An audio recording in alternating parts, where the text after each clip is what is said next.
வயிற்றுப்புண், வாய்ப்புண்ணுக்கு super remedy எதுன்னு கேட்டீங்கன்னா, மணத்தக்காளி கீரைய தான் நான் சொல்வேன். அந்த கீரையில இருக்க காய வச்சு தான் மணத்தக்காளி வத்தல் ரெடி பண்ணுவாங்க. இன்னைக்கு நான் அதுல இருக்க விதைய பச்சையாவே வச்சு காரக்குழம்பு வச்சிருக்கேங்க. இதோட டேஸ்ட் பிரமாதமா இருக்கும். லைட்டா கசப்பு தன்மை இருக்கும். பட் பேரபிள் தான்.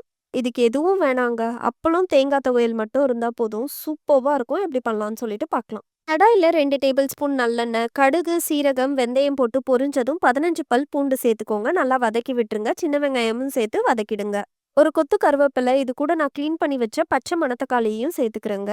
இது நல்லெண்ணெயிலேயே நல்லா வதக்குங்க. கூடவே ஒரு தக்காளி சேர்த்துக்கோங்க. மஞ்சப்பொடி, உப்பையும் சேர்த்து நல்லா மிக்ஸ் பண்ணி குடுத்துருங்க.